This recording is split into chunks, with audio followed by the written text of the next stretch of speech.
Sylvie. Alors, petite piqûre de rappel à nouveau, puisque nous voyons ici le tarot sous l'angle du coaching et j'aborde également les changements de vie qui sont liés à chaque lame. Si vous n'avez pas encore vu donc le mat et le battleur, eh bien je vous invite à aller les consulter. Donc aujourd'hui nous voyons la papesse. Alors la question essentielle de la papesse, selon le sens envers ou le sens endroit, c'est: allez-vous rester dans le secret ou choisir de dévoiler votre histoire?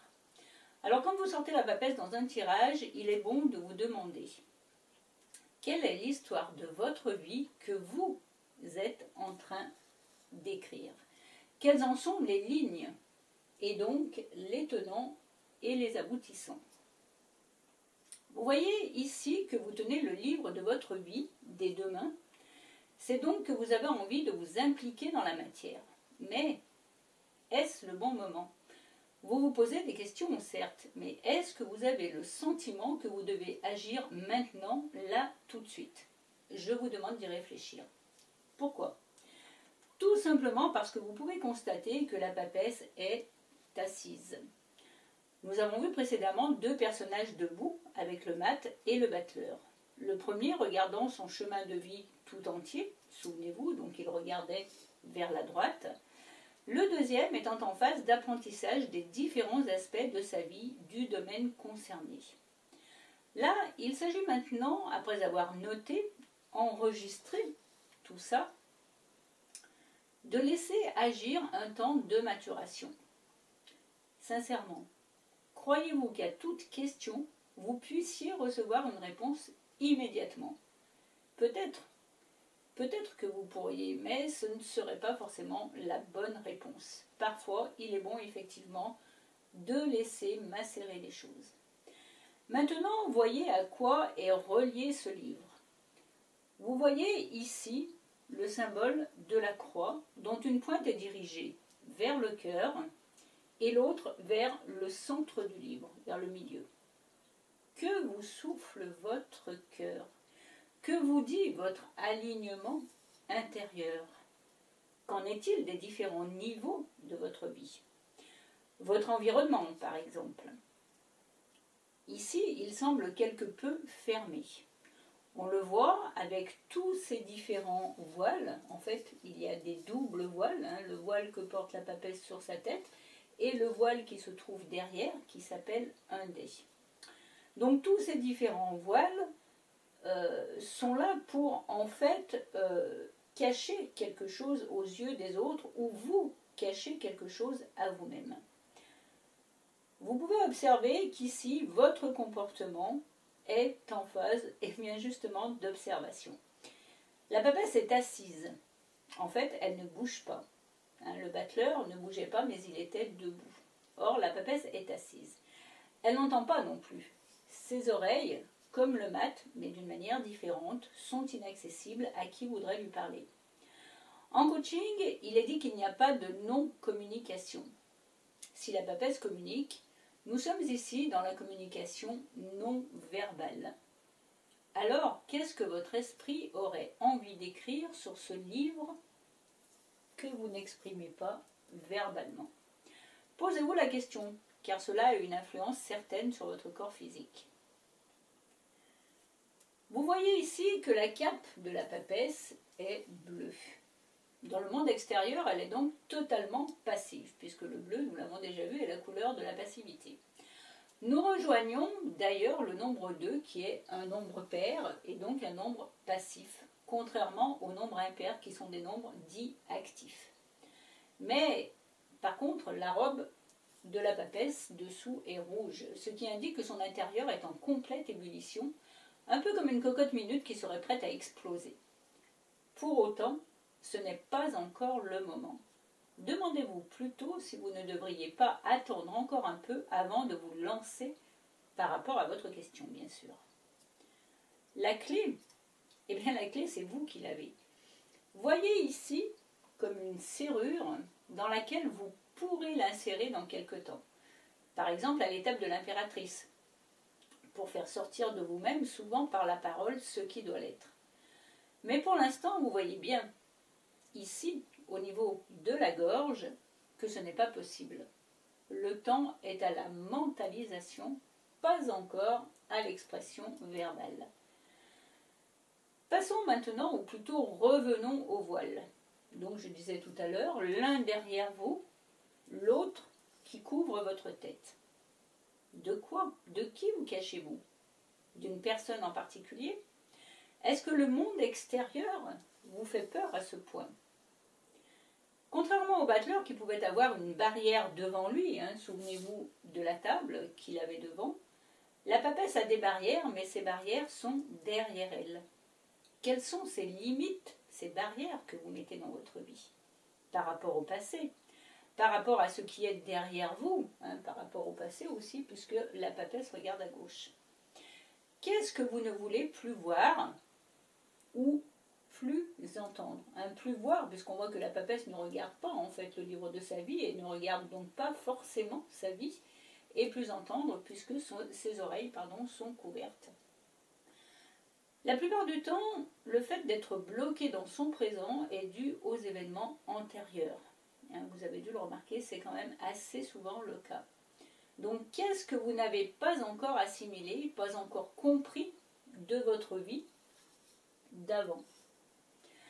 Et quelle est la partie de votre histoire ou de celle de vos parents, de vos grands-parents, que vous devez de mettre à jour, au clair, pour pouvoir avancer? Maintenant, passons au maître mot de la papesse, qui est la mémoire. Tout se tient en fait ici. Justement, avec la papesse, nous sommes ici dans la théorie et non dans la pratique. Qu'y a-t-il dans votre mémoire présente et qu'avez-vous envie de transmettre de vos expériences de vie à votre entourage et également donc à vos générations futures? Que ce soit par écrit ou par la parole plus tard à l'étape de l'impératrice, nous l'avons vu, ou alors éventuellement à l'étape du pape, d'une autre manière, d'une manière différente. Avez-vous assimilé les différentes phases de votre existence jusqu'à aujourd'hui? Ça, ce sont toutes les petites lignes donc, qui sont écrites sur votre livre. Ou y a-t-il encore des événements sur lesquels vous devez revenir? Peut-être non pas pour en réécrire l'histoire, car ce qui est fait, bien évidemment, mais plutôt pour la continuer jusqu'à la mener à son terme et passer à une autre page du livre de votre vie. Car à un moment, il va falloir que le livre, que les pages se tournent. La mémoire est sélective, mais le fait de vouloir occulter certains faits, certaines blessures, ne fait que repousser les échéances. Vous le savez très bien.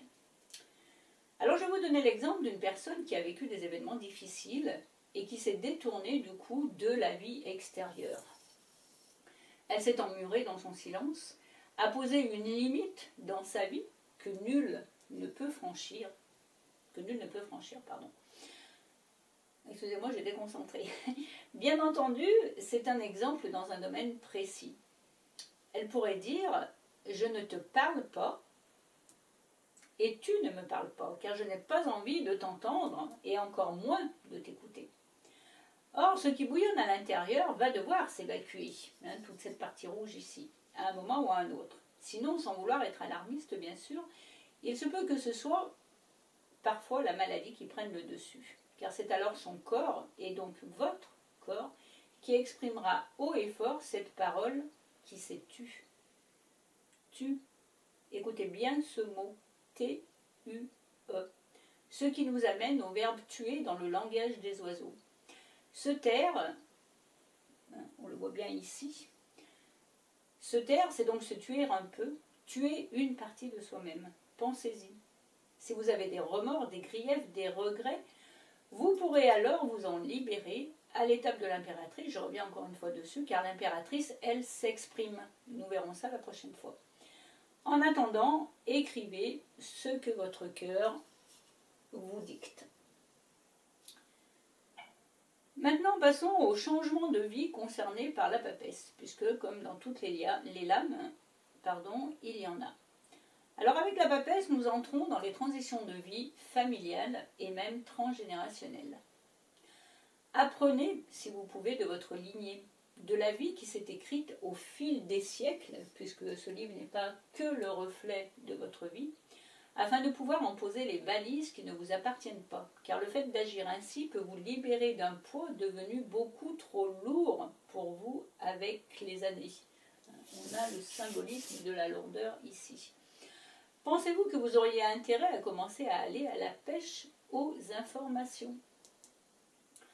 Le jugement peut prendre aussi la forme d'une nouvelle matière à étudier avec le livre, donc à nouveau, une matière qui peut changer votre vie ou l'entrer dans une formation plus théorique ou intellectuelle que pratique. Là, on est plus dans la théorie et dans l'intellectualité que la pratique donc, que nous avons vu avec le battleur.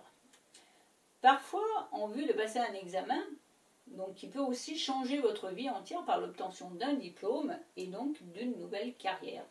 Étudier pour passer un examen, pour entreprendre autre chose dans sa vie professionnelle. Une autre transition peut être celle d'utiliser aussi vos talents d'écriture, peut-être que vous en avez, et peut-être que ces talents d'écriture n'ont jamais été donc exprimés, matérialisés. Avez-vous envie secrètement d'écrire un livre ou je ne sais pas quoi d'autre, de la poésie, des nouvelles, etc. Même si c'est pour que tout cela soit lu dans un cercle restreint. Vous pouvez aussi faire un bilan de compétences si votre question est professionnelle. N'avez-vous pas envie de faire le point sur vos connaissances théoriques, justement? Après un licenciement, une restructuration pour pouvoir mieux rebondir ensuite. Notez que si c'était le battleur qui était sorti dans votre tirage, on en a parlé la dernière fois, vous pourriez davantage faire un bilan sur les techniques, sur les pratiques que vous avez acquises dans votre vie. Il peut s'agir enfin de la mise en place de votre prochain projet, mais sur le papier uniquement pour l'instant. Une ébauche, le premier jet justement qui vous conduira au changement que vous souhaitez peut-être. Dans le domaine de votre mieux-être, alors qu'est-ce que vous conseille la papesse? Elle vous conseille de prendre du recul, quitte à vous enfermer dans une pièce, puisqu'on voit ici que la papesse est comme un petit muret, que la papesse est à l'intérieur. Donc vous enfermez dans une pièce quelque temps tout seul. C'est une image bien sûr, mais le principe est de vous éloigner un peu de notre monde parfois un peu trop trépidant. Dites-vous que vous allez peut-être devoir faire respecter votre espace personnel et poser certaines limites afin de vous laisser trouver la clé qui vous manque encore, mais qui ne saurait tarder à se présenter à vous. Bref, si vous voulez mieux gérer votre émotivité, contentez-vous de vous placer en observateur de votre vie présente et à l'écoute de votre intérieur. C'est cette observation et les conclusions que vous en aurez tirées qui prépareront les jalons de votre avenir, en 2 mots toujours. Quel est le verbe que vous pouvez utiliser lorsque vous tirez la papesse? Alors ce verbe, c'est le verbe comprendre. Comprenez le sens profond de votre vie et de ses différents domaines. Celui qui va vous amener à écrire la suite de votre propre histoire. Puisque là, à un moment donné, il va bien falloir que le livre de votre vie se continue. Dans le silence, laissez les éléments de l'inconscient collectif venir à vous, puisque ça c'est aussi toute l'histoire du monde, donc c'est ce qui représente aussi l'inconscient collectif au niveau de tout ce qui a été noté, enregistré. Donc laissez les éléments de cet inconscient collectif venir à vous, vous imprégner, vous pénétrer, car vous faites partie aussi de l'histoire du monde. Sans vous, le monde ne serait pas le même. Alors vous êtes un petit point, certes, dans l'univers, mais chaque petit point est relié aux autres. Vous le savez comme moi. Donc vous avez donc aussi votre place ici et maintenant. Voilà, c'était une partie de ma vision de la papesse en coaching. Si vous voulez en savoir un peu plus sur cette vision coaching de la papesse, je vous invite à cliquer sur le lien qui vous renvoie au livre donc qui s'appelle Tarot Coaching. Et puis pensez à vous abonner. La prochaine fois, nous avons rendez-vous avec l'impératrice qui, elle, va se mettre à parler. À bientôt!